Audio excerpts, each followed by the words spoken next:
Hi, everybody. Welcome. Tim Hughes here. I'm the CEO and co-founder of Aspetillo.ai.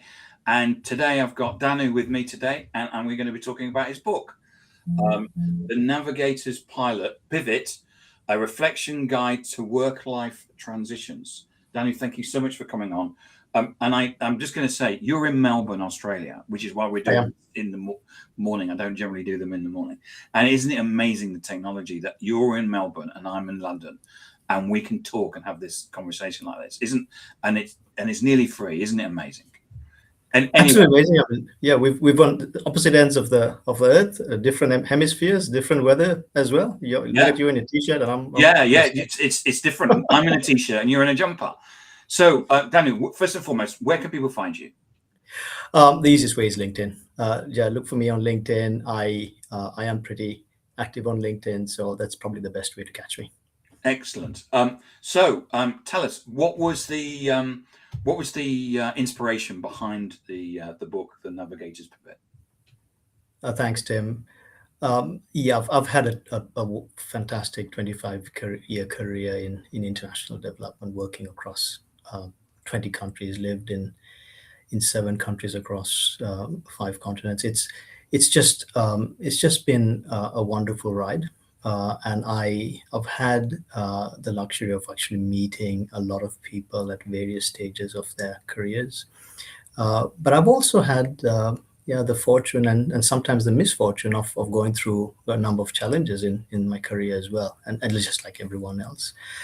But over the years, I've realized that uncertainty is part of the game, and in fact, the norm. And if you look at careers over people who've had, what is treated as success, or sometimes people think that their careers have not been successful, there's always the positive and the negative. And the pivots that people make over the years kind of lead to a final reflection of what has actually happened over their careers. And over the years, I've also realized that there are 3 types of pivots: a misalignment pivot, a forced pivot, or a possibility pivot. And these 3 pivots are ones that I've had. I've kind of experienced, and others have as well. And so I wanted to share these ideas. It's a book about reflection. It's about looking through the lens of metaphors. And I was about to say it's a metaphor, yes. Absolutely, and giving the story of navigation a little bit of an interesting sort of twist from a career perspective. Right, let's get into my questions. So you spent decades navigating complex global environments and international development projects. What was the exact moment or recurring pattern in your career that made you realize standard career frameworks were broken and that professionals needed a navigator's mindset instead? I don't think there was one particular moment as such. It kind of evolved over the years. I think when you work in international development, the level of uncertainty is quite high. It's quite high. But you also realize that you don't necessarily move through this step-by-step linear sort of upward mobility of careers that sometimes the people in other sectors might do. So therefore, the idea of thinking through careers from a lateral perspective, thinking things through from the idea of making subtle shifts and changes, adapting to situations, came naturally over the years. And I've longed to find certainty, I think, in certain situations. And but I realized, I think maybe 15 years ago, that it was not going to happen. And the sooner we realize that uncertainty is actually the norm, and kind of don't look at stability, don't look for certainty, don't look for this fixed model, that's when you really blossom into someone who can actually move through and find success, find opportunities in places that most people would think that, there isn't much happening. And that's where your career really ends up being quite fruitful. In the book, you make an intriguing distinction between a pivot and an inflection. Can you explain the difference between the two and why ignoring the internal inflection can make a career pivot feel empty? Yeah, no, thank you for that. The pivot, as I mentioned, there are three types of pivots, but the pivot itself is something that you see, right? Like it's a change in your role, for example. It's a move to a different country. Others can see that you've made a change. The inflection point is something that I explain as something much deeper. For example, if you move to a country or you move to a different role, others may not see the shifts in identity, the shifts in values, the shifts in ambition that might be, some things that you've actually moved through, and ones that are much more transformative. So I kind of distinguish the two. If you ask me which is more important, I think both are important. You can't have one without the other. But I think we should kind of think through the inflection as being one that is really at the heart of the final journey. Because when you think back, you'll have various designations. You'll have lived in many places. You would have met a lot of people, but your identity, the real you is a series of inflections and a series of shifts and changes internally.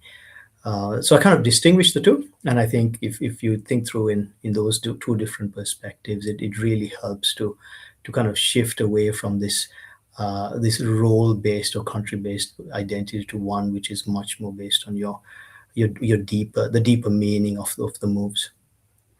One of your core arguments is that we should trust uncertainty as a temporary emergency, but rather as a normal condition of modern work life. How can a professional train themselves to make high stake decisions with imperfect information without giving into overthinking or anxiety? Well, that's a good one. I think if you look at even now, right? If you look at the geopolitical situation globally, if you look at the AI revolution happening, you'll see that every job, every career is affected in some ways, some much more than others. But every role is shifting and changing. So you think to yourself, how am I going to deal with this? And I think there are 3 to 4 kind of steps you can think through. The first is, uh, what exactly do you actually know, right? So out of this situation, what is actually known? And it might be just a few things, but within that, the greater the context of uncertainty, there are still a few things that you know for sure. Second is, what are the assumptions that you're making? Right? So what are the assumptions that you're making, and are those assumptions valid? And you must understand why you're making those assumptions. If you're clear on what those assumptions are, that helps you to think things through from a next step perspective. Thirdly, I would probably say you've got to really think about what steps would actually be irreversible and would sometimes might cause you irreversible harm. So what you want to do is make sure that you don't make a really bad mistake, right? So how do you avoid making a bad mistake as opposed to trying to do something good? You think through how do you actually prevent yourself from making a major mistake.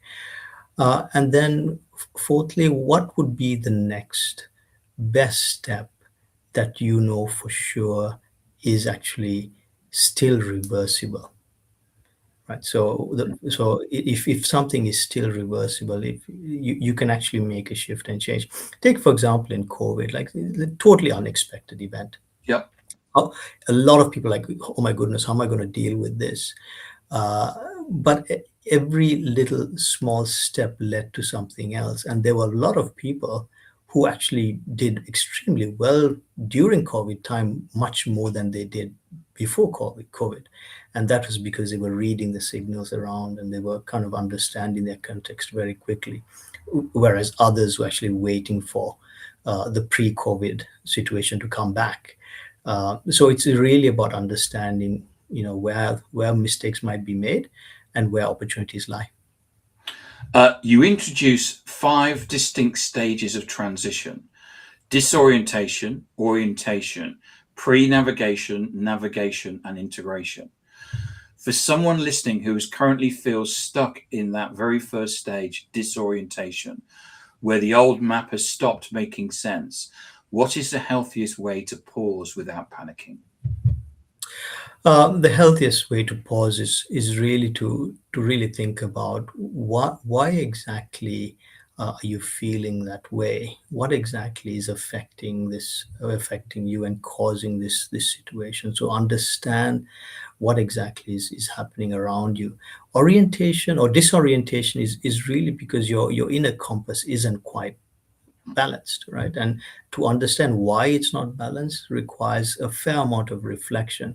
A lot of people get stuck in terms of, and they don't want to move. They feel that things are really difficult for them to move in terms of a next step. There are others who move very quickly. It's almost as if they're panicking and they move to something else. So you don't want to do either of those, right? So neither of those actually good. What you want to do is actually take a step, but after reflection. And that reflection requires a deeper thinking, not only about what your inner values are, what your inner goals are, but also about what exactly the context is showing you. Most people become inward and or too inward in terms of when things are difficult. But it's actually the perfect time for you to see what's around you, speak to people, see what the signals are in terms of the context, but understand what those insights are giving you in terms of next steps. Excellent, thank you. I love the animal metaphors in the book. You mentioned the albatross, which is exploration and range, and the turtle, which is grounding and memory. Mm. When we are facing a massive transition, how do we balance the albatross's urge to fly off to new horizons with the turtle's instinct to protect our core fundamental values? Yeah, these two animals that I mentioned are real wonderful navigators in their own right. Right. So Mm, the albatross can fly for miles yeah, without even flap of their wings.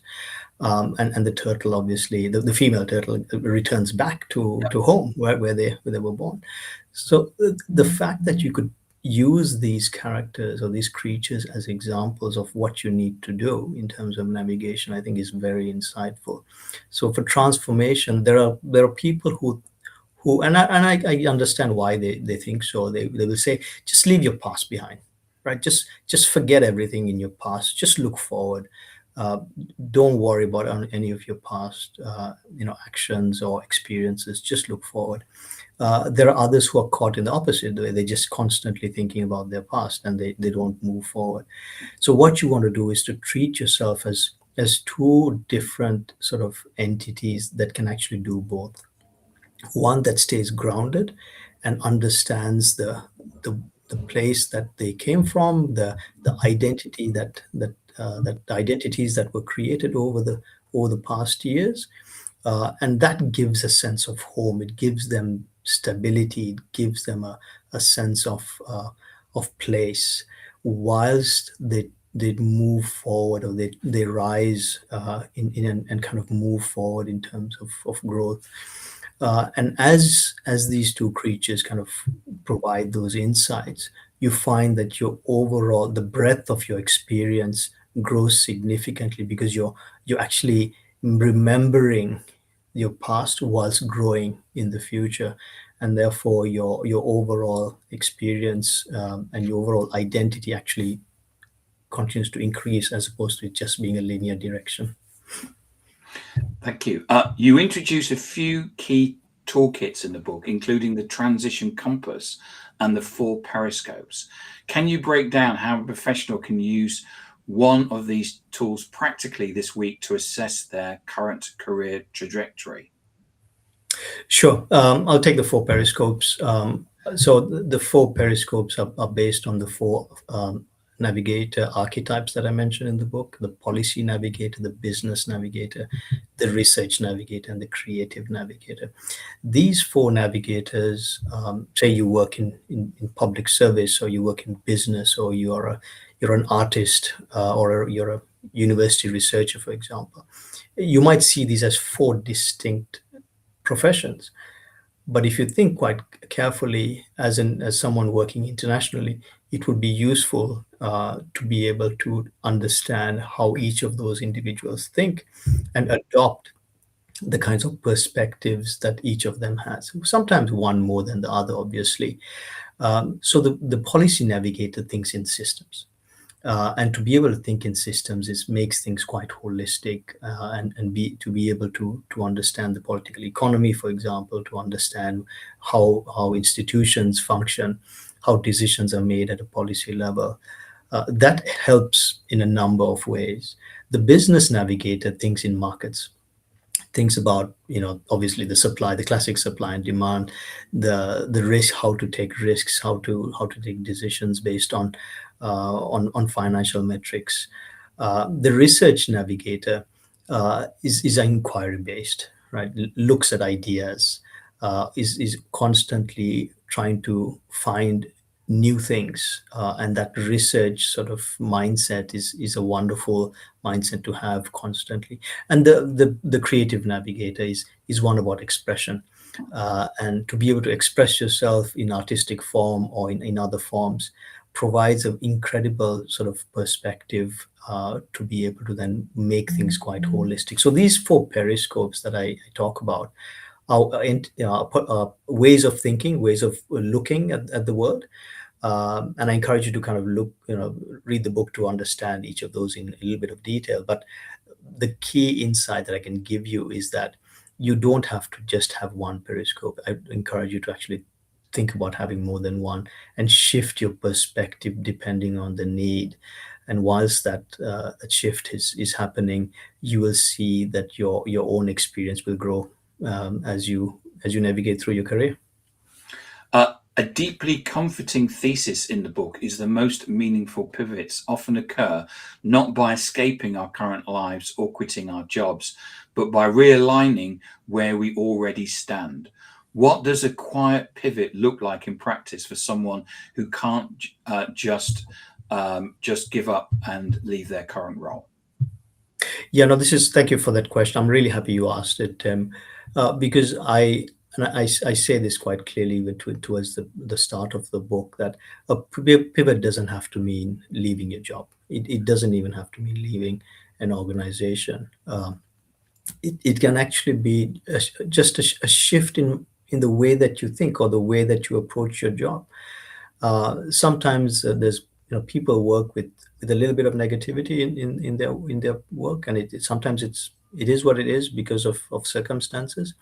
But just a change in perspective can completely transform the quality of the work that you do. To understand how it aligns with your purpose, and how it allows you to create new opportunities, not only for yourself and for others. So pivots happen in different ways, and sometimes you're subconsciously making pivots without you realizing it. And people say, "Oh, I've worked in this organization for 15 years. I've done the same thing, over and over again." Sometimes I tell them, what? Just think about it. Just think about have you not actually pivoted several times? And they realize that they have, and it's not just a shift or change in their roles, but it's just the way that they have actually approached their role, in a different way. Sometimes with a greater maturity, sometimes with greater awareness of what's going on around them, and sometimes it's just about better collaboration with others. Writing a book about reflection is a deeply reflective process itself. Did you did your own relationship with uncertainty change while writing the Navigator's Pivot? Did you have to execute a mini pivot of your own during the process? No, absolutely. When I started writing the book, I didn't write it to publish. I wrote it to help me just make sure things are clear from my perspective, and perhaps support a few others in terms of coaching them and mentoring them. But then as I worked on the writing, I started pivoting into writing it to publish. And now I realize that, just even this conversation now, 2 years ago, I wouldn't have imagined having a podcast with you, Tim. Right. So this is a transformation in its own right. And that's the beauty of working with uncertainties, because you let yourself move in the way that the currents take you, but with intention, right? So don't let the currents just wash you away, but kind of move forward in a way where you take on new opportunities, you're able to reflect on these ideas in a way that further supports and strengthens what I've written in the book. And so I mean, to be really upfront, I think the publishing of the book itself has been almost transformational, right? So, and I've kind of pivoted after publishing. So the book itself was a pivot, and the writing of the book was a pivot. The publishing was a pivot, and who knows what's next. I am working on the second book, and I feel that it's a wonderful transformation. This podcast was a pivot for me 10 years ago, so I know what you're talking about. So last question: if someone reading or listening to this interview takes away just one core habit to help them navigate the unexpected ways of the modern workforce, what practice do you hope they will integrate into their daily lives? I would say there's a lot that people do in their work that makes them happy. There is a lot that perhaps may not be satisfying, but everything you do must be based on clarity of purpose, and I call that the South Star. And the South Star comprises of three different constellations. The book has details. So what I would ask people to do is think about what are the three most important things in their life. And if you're clear on what those three things, everything you do should align with those three in some way. And if it doesn't, it's an easy decision because you're probably heading in the wrong direction.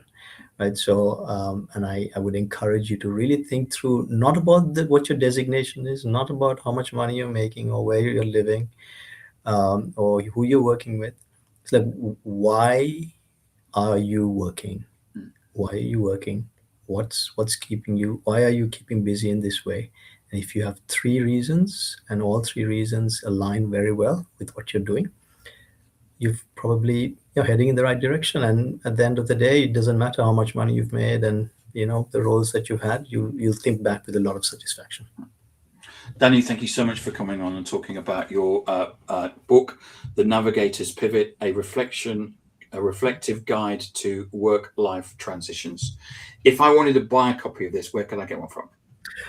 Just check on Amazon. It's there on Amazon and obviously other online bookstores. And you'll easily find it. And where can we get more information about you? Look me up on LinkedIn. And of course, that's the easiest way. But just do a Google search on me. I'm the only one with my name, so it's easy to find. I've done a Google search on you, and you are findable. I can find you, and you are the only one with that name, yes? That's right. Thank you so much for coming on and talking about the book. Lovely reflective session. I really appreciate you coming on and sharing your wisdom. Thank you. Thanks so much, Tim.